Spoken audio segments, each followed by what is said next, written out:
Hello and welcome to the Guardhog Technologies Vacation and Short-Term Rental Titans podcast.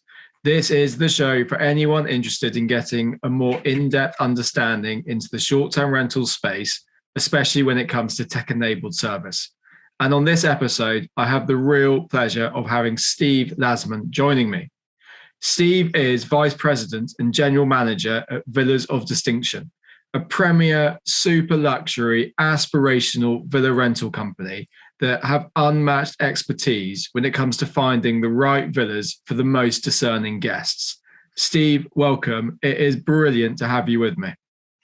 Humphrey, thank you. It's a pleasure to be here, and just look forward to chatting with you and seeing how we can help people realize their villa vacation experience to the max. I mean, it's just, it's the most incredible vacation, and I'm happy to have a chat with you about it. Amazing. Thank you. So, Steve, tell me first about you.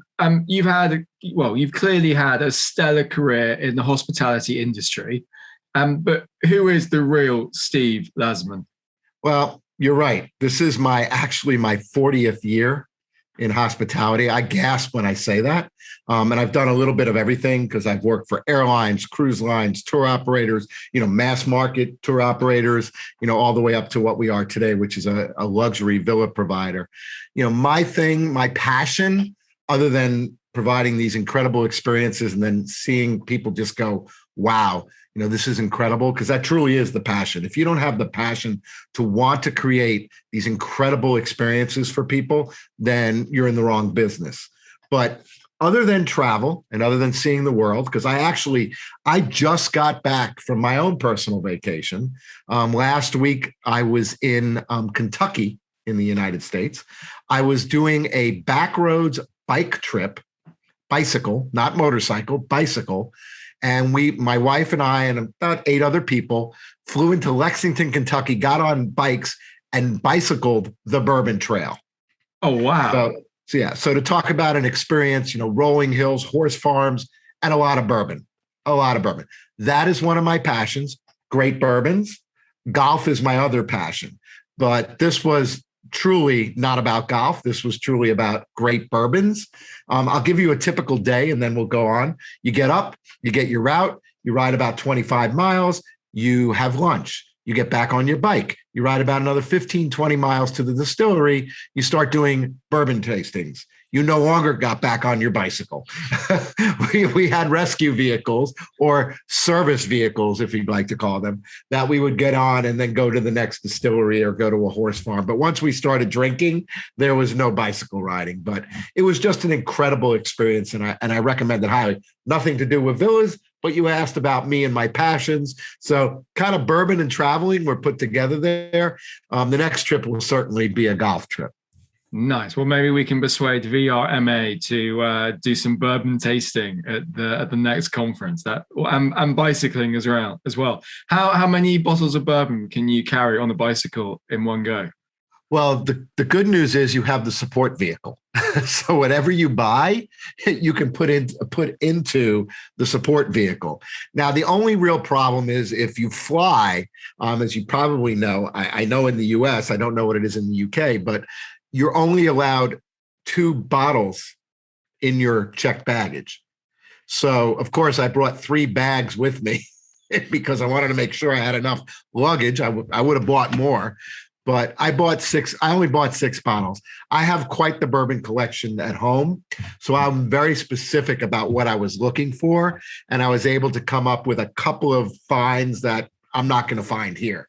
So those were the 6 bottles I brought back. When you go to, for instance, like Buffalo Trace, which is one of the more popular distilleries, they had, for instance, Colonel Taylor. Very hard to find here in the US. Very hard to find. 1 bottle limit. You have to show your driver's license. They scan it, and you can't buy another bottle for 3 months. So of course, I got 2 because my wife was with me, who is not a bourbon drinker. But that's okay. We used her to get another bottle. Interesting. Very interesting. Tell me more then about Villas of Distinction. How did you get going with these guys? So as I mentioned, I've been in the business for 40 years. 31 of it, I've been with the owners of our company. The owners of our company had another wholesale business, which was more mass market airland vacations, that I was with them for about 15 years. They sold that company, and after their non-compete was up, started a new organization. And this was in 2005. And one of our first purchases, because we went up, how we built the company was through acquisition.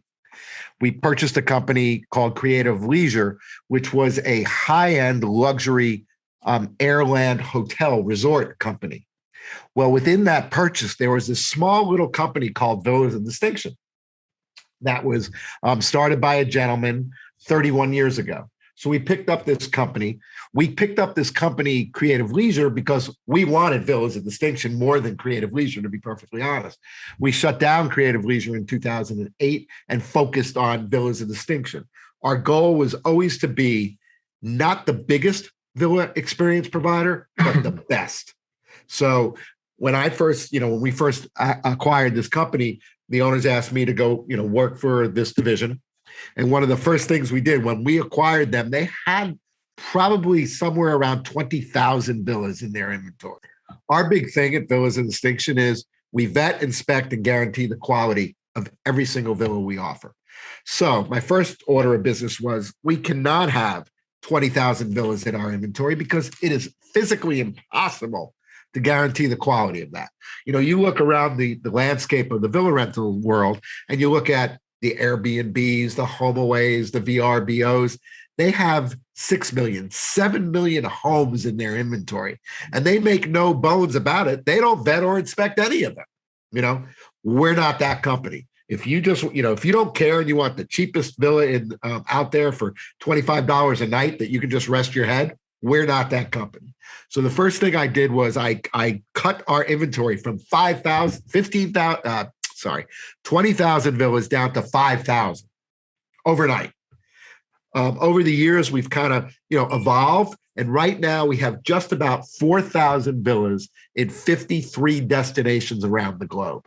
Each one of them, I can confidently say that somebody can, if they spend their hard-earned dollars with us, they will be guaranteed exactly what we present to them on our website. So, you're getting, and again, the villa world is very different because look at the destinations. You may have a absolutely stunning villa, let's say in Orlando, Florida, that the maximum rate would be maybe $1,800 per night for like a 10-bedroom villa. You put that same exact villa on the beach in Turks and Caicos or in St. Bart's, as you probably know, that villa is probably going to be about $25,000, $30,000 a night. So it really depends. The value is based on the destination. But again, we keep a very limited inventory on purpose. If they don't keep up the property, we have no problem saying, sorry, we can't work with you anymore. But most importantly, and then I'll let you ask your next question. See, when you talk to a New Yorker, I can't let you get a word in. But the most important thing is we provide a full-service concierge team with every reservation. So, Humphrey, it's not about you booking your villa with us and where you're sleeping. It's more about what is the experience that you and your traveling companions want to have. So if you said to me, I want to go to Los Cabos in Mexico, we want to know what is it that you're looking to do when you're in Los Cabos. You might say, hey, we all love tequila. We want to have a private tequila tasting. We will bring a private tequila tasting to your villa. You may say, hey, I'm interested in food. We'll set up the best restaurants. Maybe we'll bring a chef into a chef class with you. It's about what are you looking to experience? What is going to make your experience phenomenal? And that's really what we're looking to do. So yes, it's important to find the right villa, obviously to meet the standards that you as a guest is looking for. But to us, it's more important, what is the experience you want to have when you're there? Steve, I love that. I think you're giving everyone some amazing insights into what makes a successful business in hospitality. I mean, I've got to ask you, and it might be some duplication, but what is your best piece of advice for aspiring new entrepreneurs in the hospitality sector at the moment? Well, number one is if you don't have the passion to want to create these experiences for people and just deliver on your promise, then please pick another industry. Because again, people work, depending upon where they are, and we're not including the retired, but depending upon where they are, people work, like in the US, you can work 50 weeks a year and only have 2 weeks vacation. Maybe in the UK, you're working 44 weeks, 46 weeks, 6 weeks of vacation. It doesn't matter. You're working the bulk of your time. So when you go on vacation, your expectations are as high as they've ever been. They're higher than when you buy a new car. They're higher than when you buy a new television. They're higher than when you buy anything, any commodity that you're buying. It's a physical, something, so to speak, versus your vacation. Completely different. Think about this. You buy a TV, or a car. How much research do? You do some. You think about it, but it's usually 2 or 3 weeks of research. You buy it, you get the product, and then you enjoy it. But you're just enjoying. You're not bragging to your friends about the new TV you got after 5 months. Think about a vacation. You plan it the minute you book it. All you're thinking about is going on vacation. People have calendars where they're putting big X's through the days, getting to their vacation. Okay. Then they get to their vacation. They go, wow. And in this day and age, they're posting pictures to all the world to see on social media. Why? Because they want everybody to be jealous of what they're doing, and sharing this amazing experience. Then they're taking pictures. Then they're coming home and they're talking to everybody about what an amazing trip they had.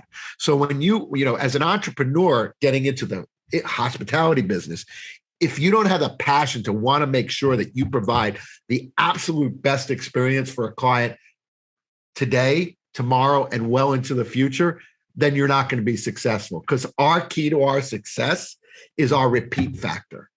Okay. How many people come to us the first time? So I'm going to give you some statistics. A first-time traveler that comes to us has a 1 in 3 possibility that they're going to repeat with us. That's over 30%. That's huge. Okay? Right. Now they come back that second time. That repeat factor jumps almost to 70%. Wow. So what have you done? If you do your job right the first time, you have created customers for life. And what's awesome about a villa is we do a lot of families. So you're building future customers because they're traveling in villas. It's an awesome business, as long as you deliver. That's totally fascinating. Yeah, you're curating the next generation of traveler by making their experience be villas. Oh, I love that, Steve. I love that. One thing I would pick up on though is it possible to have a vacation with young children? Oh, 1,000%. Again, what did we talk about in the very beginning? We talked about the experience. So is the experience doing, a multi-gen family? I'll give you an example. In 2019, this was one of my favorite multi-gen vacations. We had a multi-generational family that wanted to celebrate grandma's 95th birthday. So you had people from 95 years old to 4 years old traveling in this big group. They decided to go to Jamaica in the Caribbean, where all of our villas come with a full staff. So you have a chef, a butler, a laundress. Yes, they do your laundry every day. A houseman, a pool man. I mean, you had everything. They wanted to celebrate. They wanted us to bring a reggae band in, and they wanted us to bring a photographer and videographer in so they could record the moment. That is what we did for them. That is something, and they sent us the videos, and it was hysterical, and also tears coming down your eyes as you're watching grandma dancing to the reggae band at 95 years old, with her 10-year-old grandson or great grandson. So yeah, that's really what it's about. So families, yeah, I mean, we do, as I said, around the globe. So, if you're in Italy, for instance, and you want to do cooking classes, we do cooking classes. We do pizza making and calzone making with the children. You want to do scavenger hunts. We do scavenger hunts with the children. You want to do, bonfire on the beach with marshmallows. We can do that. So it's really the only thing that limits the experience that you can have is two things. One, is it legal, and is it indigenous to the area that you're going to, right? And two is having the money to be able to, do these these extra things, because it could be as simple as renting bicycles, which is not expensive, to having, a full-blown reggae band at your villa. So I mean, it goes back and forth. I mean, I think that is fun challenges to solve every day. Speaking about challenges, I've tried to avoid asking this question, but I'm really fascinated in what your answer would be. What have you learned from the beginning of COVID to now? Well, it's interesting. We are probably one of the few organizations that actually, I hate to say it, benefited from a pandemic. Why? Because people still wanted to go away, but they didn't want to be on a crowded cruise ship. They didn't want to be in a crowded resort.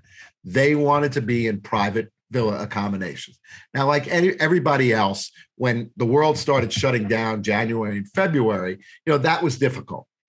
But once we started getting into, the middle of 2020, things started to open up, vaccinations started coming, and people were traveling again.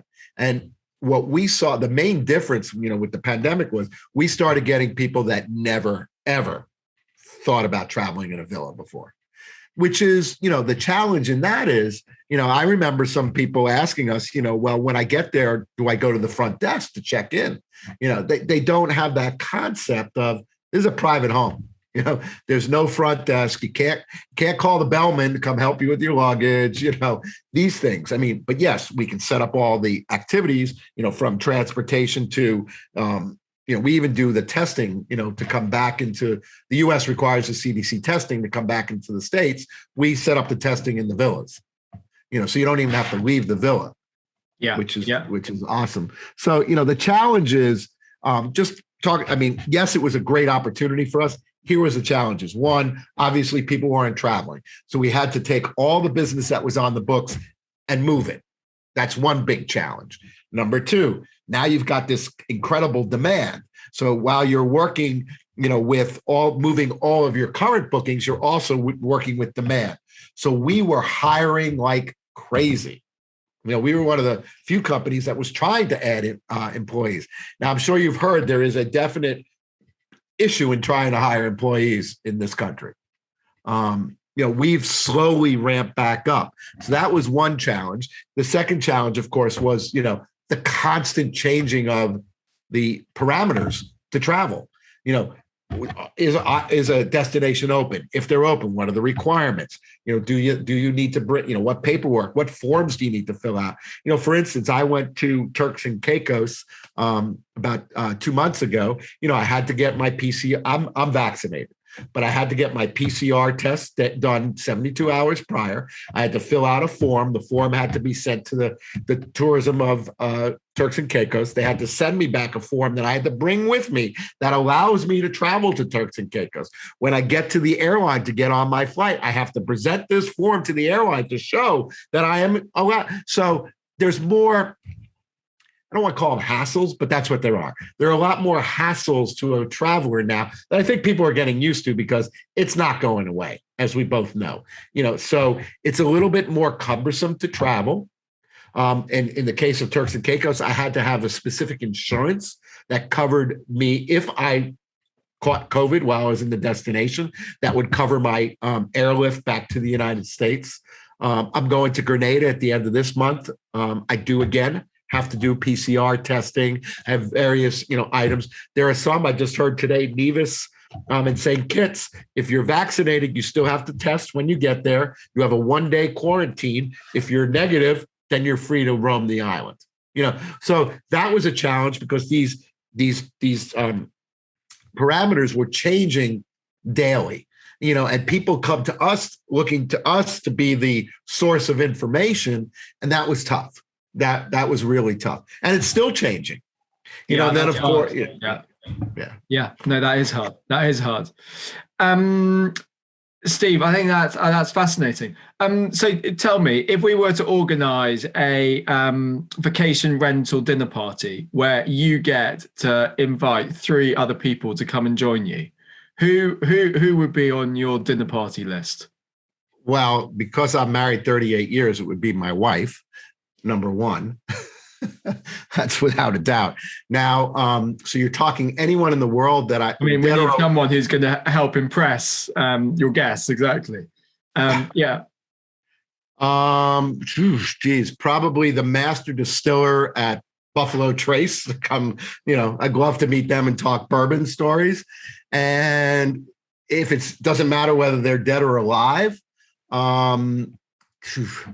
probably would love to have John Lennon sitting at my table, because I'd love to have a conversation with that guy. Nice. I could give you a whole slew of people that I'd love to meet. And I've been fortunate in this world. I have met quite a few people, but I think my wife would definitely be number one, because if she ever heard this podcast and I didn't mention her, that. I wouldn't want to be responsible for getting you into trouble. Exactly. But I would love to talk bourbon. And I'd love to talk music and bourbon. Nice. And then some quick fire questions. Sure. Coffee or tea? Coffee, Lavazza, Italian only. Bath, shower? Shower, 100%. Football or hockey? Hockey. It's close, but hockey. Chocolate or chili? Oh, chili, 100%. Beach or mountain? Ooh, that's a tough call.